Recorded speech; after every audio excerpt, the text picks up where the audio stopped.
اسی طرح ہمارے حضور صلی اللہ علیہ وآلہ وسلم کے اکثر معجزات ابو جہل کی وجہ سے ظاہر ہوئے۔ چاند کا 2 ٹکڑے ہونا، کنکریوں کا کلمہ پڑھنا، درختوں اور پتھروں کا خدمت عالیہ میں حاضر ہو کر صلاۃ و سلام عرض کرنا، ابو جہل کی مخالفت اور اس کے انکار کے باعث تھا۔ ابو جہل کس قدر حضور علیہ السلام کی مخالفت کرتا، اسی قدر حضور کے معجزات ظہور پذیر ہوتے۔ گویا ابو جہل کو جو پیدا کیا گیا تو یہ بھی عبث نہیں بلکہ حضور علیہ السلام کے کمالات و معجزات کے ظہور کے لیے اسے پیدا کیا گیا۔ میں نے ایک جمعہ میں حضور علیہ السلام کی لعاب دہن شریف کی برکات بیان کرتے ہوئے یہ حدیث بیان کی کہ جنگ احد میں حضرت ابو ذر رضی اللہ تعالی عنہ کی ایک آنکھ پھوٹ گئی۔ وہ حضور علیہ السلام کی خدمت میں حاضر ہوئے تو حضور علیہ السلام نے ان کی آنکھ میں اپنا لعاب دہن شریف لگایا،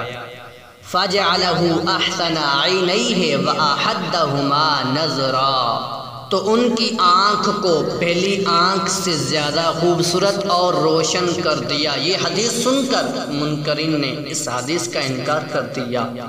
اور کہا ایسا کوئی واقعہ نہیں ہوا۔ میں نے کتب احادیث کا مطالعہ کیا تو حضور علیہ السلام کے لعاب دہن شریف کی اس قسم کی برکتوں پر مشتمل معتدل اور حدیثیں بھی مل گئی جن میں صحابہ کرام کی آنکھوں کا دکھنا اور بینائی کا لوٹ آنا مذکور تھا۔ میں نے اگلے جمعے سنایا کہ لو تم ایک حدیث کا انکار کر رہے تھے، وہ بھی سنو، اس کے علاوہ چند واقعات بھی سنو۔ پھر میں نے یہ سارے ایمان افروز واقعات کتب احادیث سے سنائے اور منکرین کا شکریہ بھی ادا کیا کہ اگر تم انکار نہ کرتے تو میں نے کتب احادیث کا مطالعہ نہ کرنا تھا، اور یہ جو چند اور واقعات بھی احادیث سے مل گئے ہیں تو اب میں بجائے صرف ایک واقعہ کے یہ سارے واقعات بیان کیا کروں گا۔ دیکھیے کہ اگر وہ منکرین مجھ سے سوال نہ کرتے تو میں نے ان سے جواب نہ دینا تھا، میرا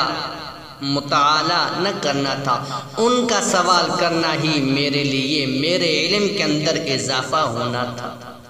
اسی لیے